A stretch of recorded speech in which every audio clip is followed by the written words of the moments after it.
Hey freedom lovers, this is Dr. Peterson Pierre with America's Frontline Doctors bringing you today's Daily Dose. On his first day in office, President Trump signed an executive order ending government censorship. Quote, over the last 4 years, the previous administration trampled free speech rights by censoring American speech on online platforms, often by exerting substantial coercive pressure on third parties, such as social media companies, to moderate, deplatform, or otherwise suppress speech that the federal government did not approve, end quote. The order forbids government agencies from engaging in or funding censorship and directs the Attorney General to identify and root out censorship in the federal government.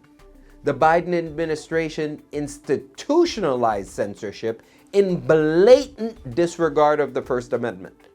Free speech violations under the Biden administration became so pervasive that U.S. District Judge Terry Doughty said the government had become an, quote, Orwellian ministry of truth, end quote, responsible for, quote, the most massive attack against free speech in United States history, end quote.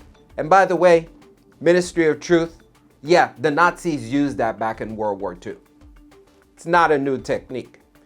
Quote, the government has used its power to silence the opposition, wrote Judge Doughty. Opposition to COVID-19 vaccines, opposition to COVID-19 masking and lockdowns, opposition to the lab leak theory of COVID-19, opposition to the validity of the 2020 election, opposition to President Biden's policies, statements that the Hunter Biden laptop story was true, and opposition to policies of the government officials in power. All were suppressed. It is quite telling that each example or category of suppressed speech was conservative in nature. This targeted suppression of conservative ideas is a perfect example of viewpoint discrimination of political speech, end quote. Freedom of speech is the bedrock of our republic, and canceling it is a declaration of war against the American people. That is exactly what the unelected bureaucrats in the intelligence community did when they built a massive censorship apparatus. They used it to install the Biden administration, which openly fought for the right to censor Americans. The censorship culture of the last 4 years is a dark stain on American history that must never be repeated. Trump's executive order is an important step toward protecting the First Amendment and restoring our country to the bastion of freedom it was. But the tentacles of tyranny are embedded deep within our federal agencies, controlled by rogue deep state operatives who will not go quietly.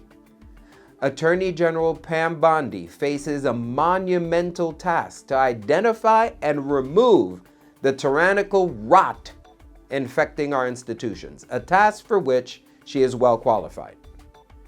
I wish Attorney General Bondi and the rest of the Trump administration success in helping the American people reclaim their right to free speech, and with it, the strength of our republic.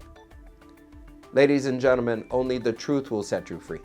Stay tuned for the next Daily Dose.